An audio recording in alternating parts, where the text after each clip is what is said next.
Magandang araw mga ka-mercenary, shout out po sa iyo, Nelson, Adipen, shout out rin sa iyo, Claire, QT. Salamat po sa patuloy ninyong pagpapadala ng tulong sa akin, sa pamamagitan ng channel na ito. Salamat rin po sa inyong lahat mga ka-recap. Ang nakaraan, ibang klase talaga mag-isip ang ating bida, ginagalit muna niya ang mga maharlika para mahulog sa kanyang patibong. Kaya nang makita ng maharlikang si Mariel na gumaganda ang isa sa kanyang katulong dito na kumagat ang isang ito sa bitag ng ating bida.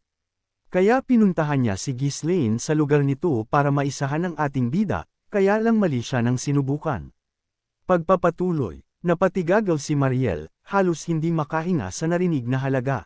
Imposible, nanginginig ang boses niya, 100 ginto, sinong bibili sa ganyang kamahal na presyo? Isang mapanuyang ngiti ang gumuhit sa mga labi ni Ghislaine. Mahal, kamo, maging ang kilalang brand ng luho na Charnel, ay nagkakahalaga ng higit sa 100 ginto, hindi ba? Pero mga alahas iyon, hindi nauubos, hindi tulad ng mga pampaganda. Giit ni Mariel, bakas sa mukha ang pagkadismaya. Sa kabaligtaran, buong pagtitiwalang tugon ni Ghislaine, ito ang magiging mas dakilang luho. Bahagyang napakagat ng labi si Mariel. May isang bahagi sa kanya na gustong maniwala. Sigurado ka bang may bibili niyan sa ganyang halaga? Siyempre naman, ang katunayan na ikaw mismo, ang kondesa, ay naparito ang siyang pinakamalinaw na patunay, hindi ba? Hindi na nakasagot si Mariel. Bagamat mabigat sa bulsa ang 100 ginto, hindi ito imposibleng halaga para sa isang mayaman at tanyag na maharlika. Sa huling pag-asa, sinubukan niyang makiusap. Kung ganoon, bakit hindi tayo pumasok sa isang kasunduan na ako lang ang magiging tagapamahagi sa kabisera? Sa tulong ko, mas magiging madali para sa iyo na makilala roon. Ngunit nagkibit balikat lamang si Ghislaine, tila hindi natinag sa alok. Isa itong produkto na mabebenta kahit ilakulang sa kanal. Mariing kinagat ni Mariel ang kanyang labi. Wala na siyang masabi. Tama si Ghislaine. Sa sandaling kumalat ang balita tungkol sa produktong ito, tiyak na dudumugan ito ng mga tao, anuman ang mangyari. Kung gugustuhin niya talagang maging exclusive ito sa kanya, kailangan niyang agawin ang teknolohiya at patahimikin si Ghislaine magpakailanman. Ngunit hindi siya ganoon kalupit. Hindi niya kayang gawin iyon. Hay! Isang malalim na buntong hininga ang kumawala sa mga labi ni Mariel, kasabay ng pagbagsak ng kanyang mga balikat. Ang problema, napakaganda ng produkto. Kailangan niyang mag-alok ng isang bagay na kasing halaga ng mga pampaganda, ngunit wala siyang maisip. Si Claude, na naakit sa aura ng pighati na bumabalot kay Mariel, ay siniko si Ghislaine sa likod. Isang pahiwatig na tila nagsasabing pagbigyan na lamang ang kondesa, ngunit hindi man lang kumurap si Ghislaine. Hindi ako pwedeng magmukhang sunod sa Niren, bulong niya sa sarili. Ngunit matalino ring panatilihin ang magandang ugnayan nila ni Mariel. Matapos ang ilang saglit na pag-iisip, nagpasya si Ghislaine na mag-alok ng ibang bagay kapalit ng eksklusibong kontrata. Mukhang matalas ang inyong mga mata, Kondesa. Kayo nga ang unang nakarating dito. Mahirap man ang isang buong eksklusibong kontrata, ngunit masisiguro ko sa iyo ang isang marangal na reputasyon sa lipunan ng kabisera. Reputasyon? Nagtatakang tanong ni Mariel. Itinulak ni Ghislaine ang isang malaking kahon, na nakahanda sa isang sulok ng silid, palapit kay Mariel. Dahil sa kuryusidad, binuksan ito ni Mariel. Sa loob, tumambad ang halos 50 piraso ng mga produktong pampaganda. Ano ito? Bakit hindi mo pangunahan ang uso bago pa man kumalat ang mga tsismis? Ang iyong reputasyon ay mananatili sa mahabang panahon.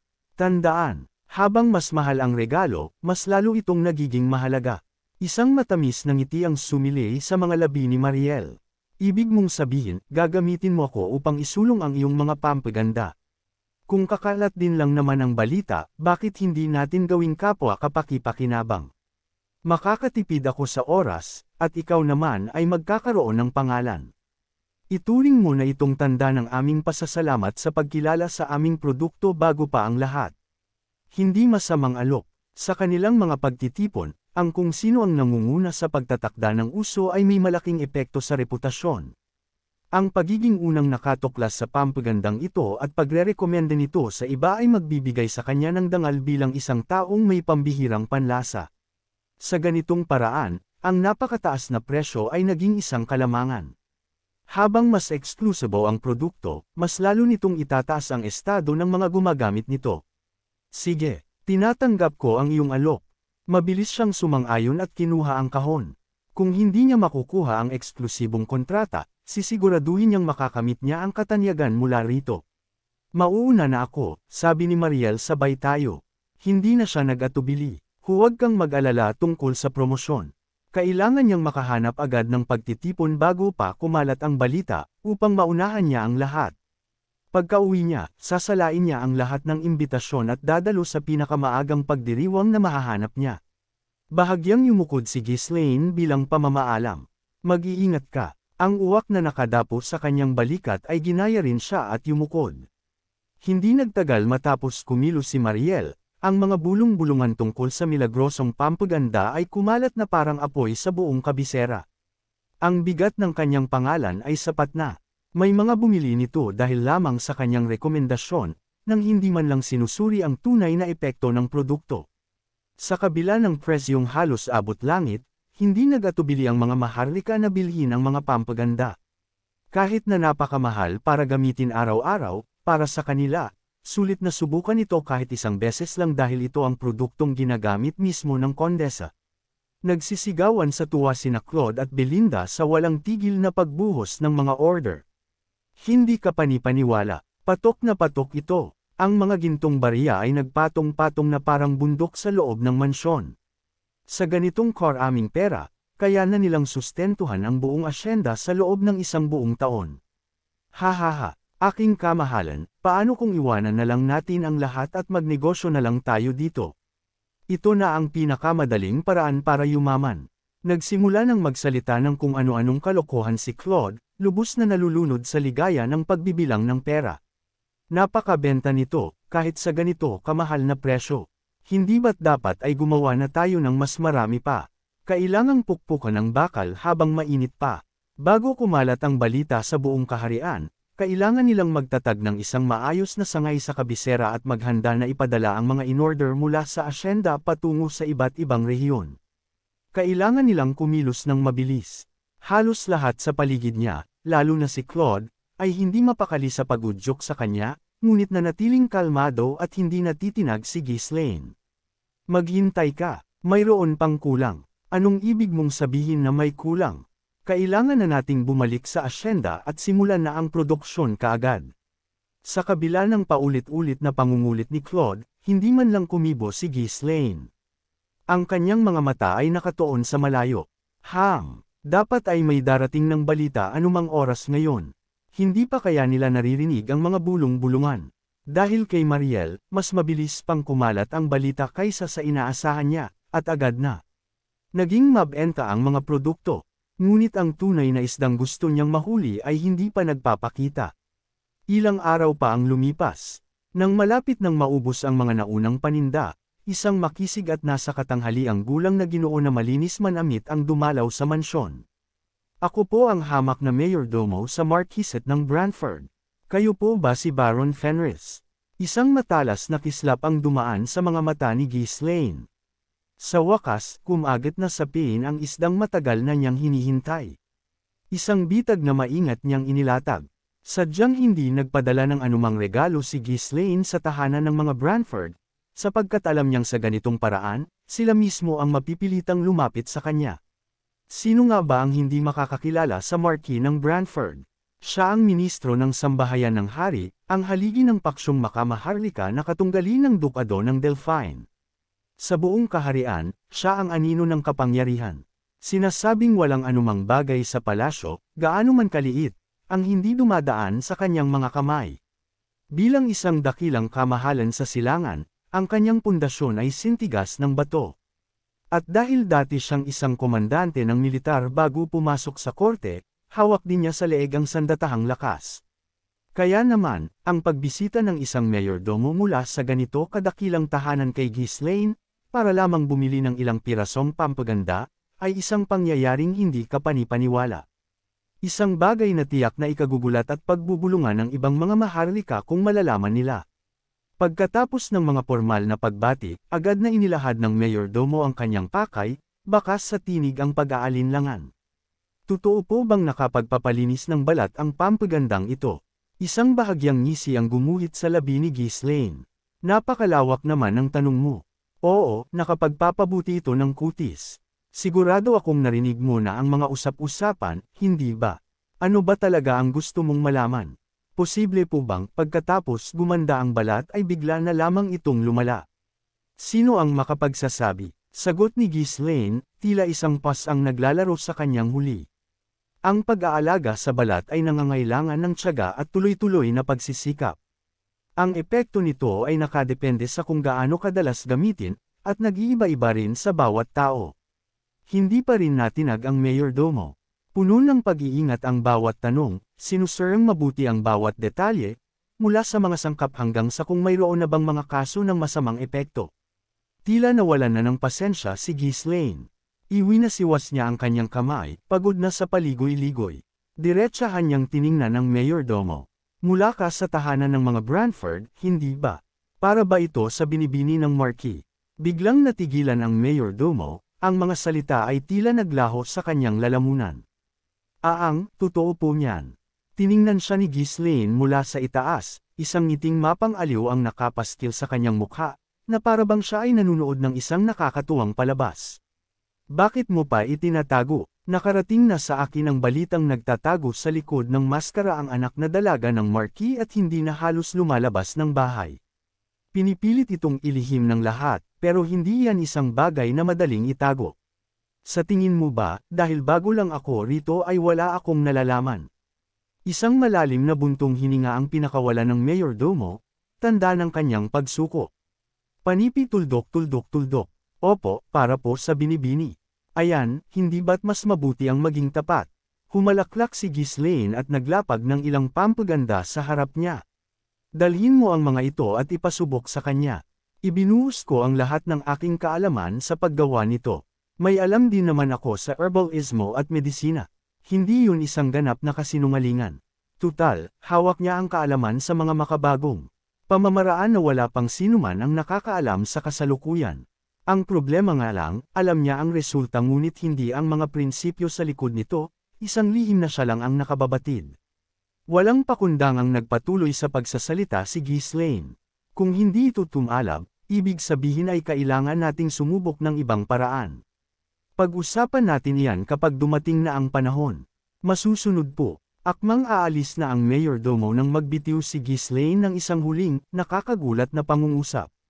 Siya nga pala, alam ko rin kung paano gamutin ang walang hanggang parusa.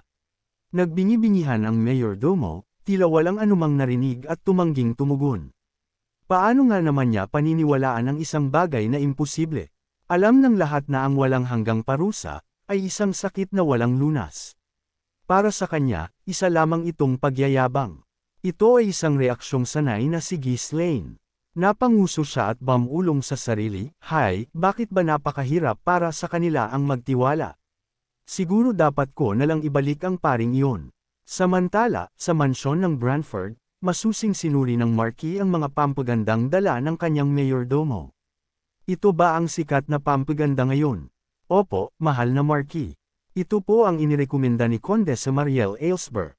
Walang kabuhay-buhay na bamulong ang Marquis. Sa itsura nito, tila wala rin itong magiging bisa.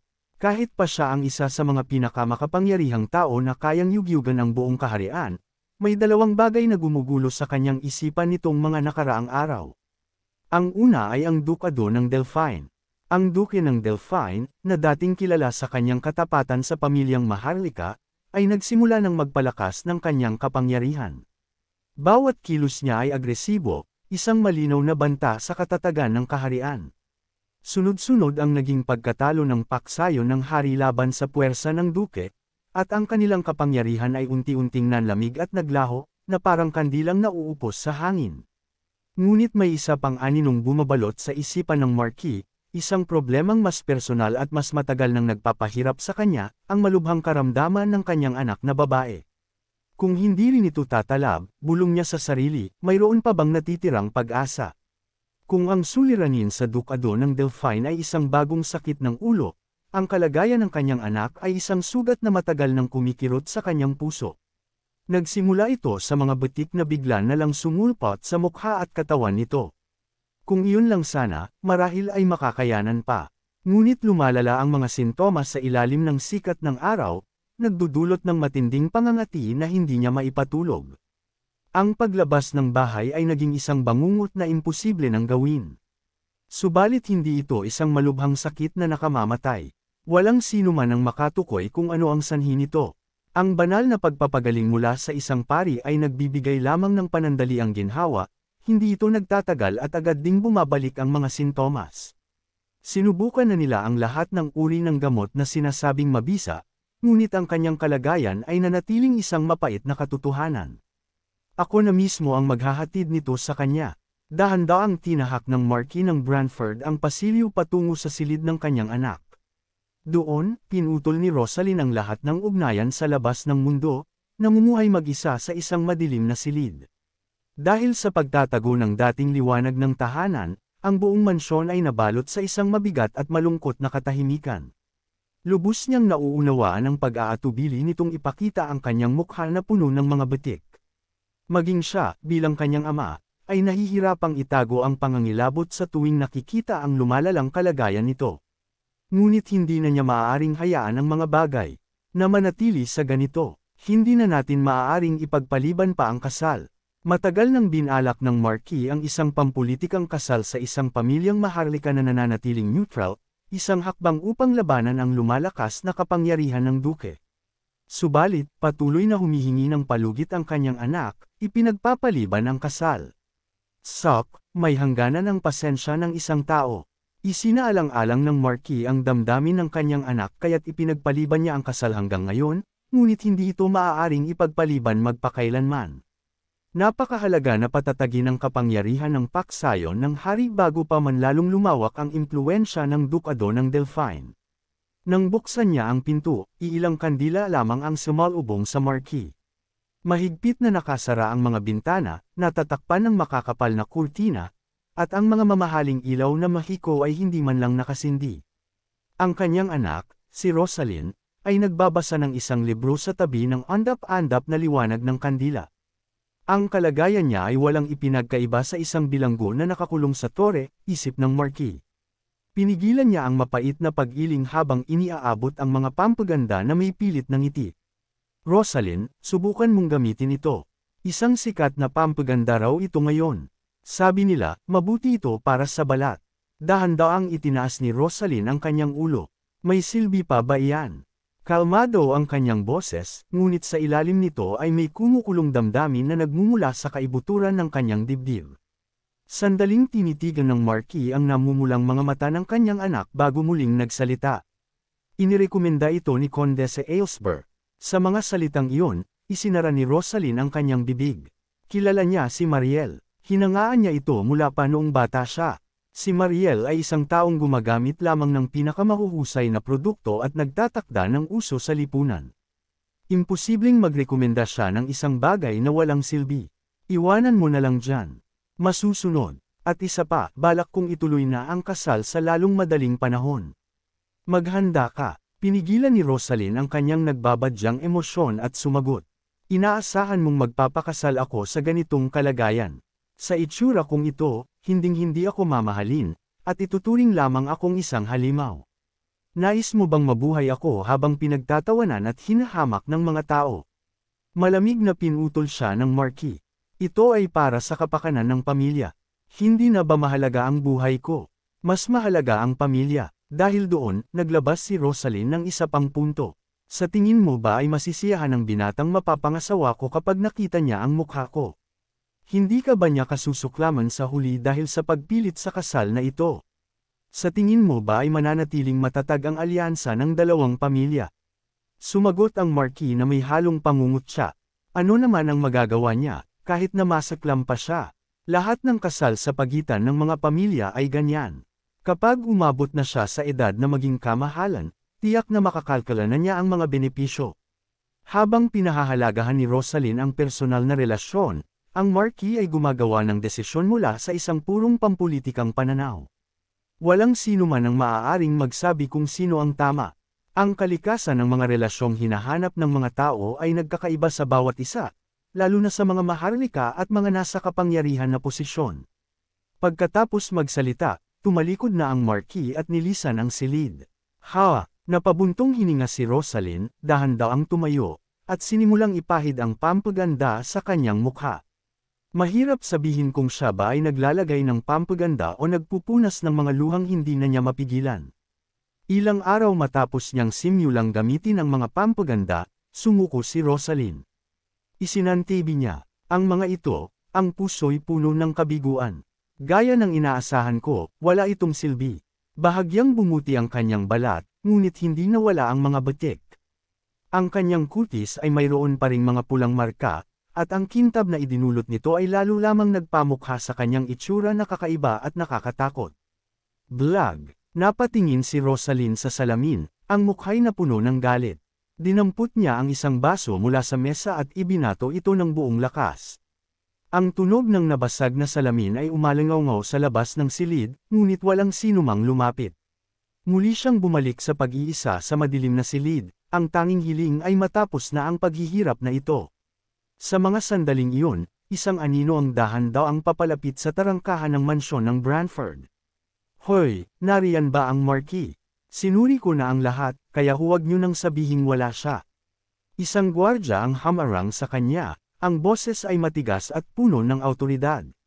Sino ka? Sabihin ninyo, dumating na si Baron Fenris. Gusto ko siyang makita ngayon din. Ang taong dumating upang bisitahin ang Marquis ng Branford ay walang iba kundi si Ghislaine. Sa wakas naabutan na natin ang napakatinding fast forward sa manhwa, si Rosalyn ang nilalang na nagtatago sa dilim dahil sa kanyang kapansanan. Ang babaeng ito ang totoong dahilan kung bakit nagpunta ng Cardenio o ng kapital ng Luthania ang ating bida, para pagalingin ito at makuha ang loob ng pinakamalakas ng pamilya sa Luthania Kingdom, ang angkan na mismong kalaban ng grupo ni Duke Delphine. Ano kayang magiging papel ng babaeng ito sa buhay ng ating bida? Magiging tauhan rin kaya niya ito, o baka sa babae na rin ito siya itakdang ikasal? Abangan! Huwag po sana ninyong kalimutan ang mag-like, share, at mag-comment sa ating video. Maraming salamat!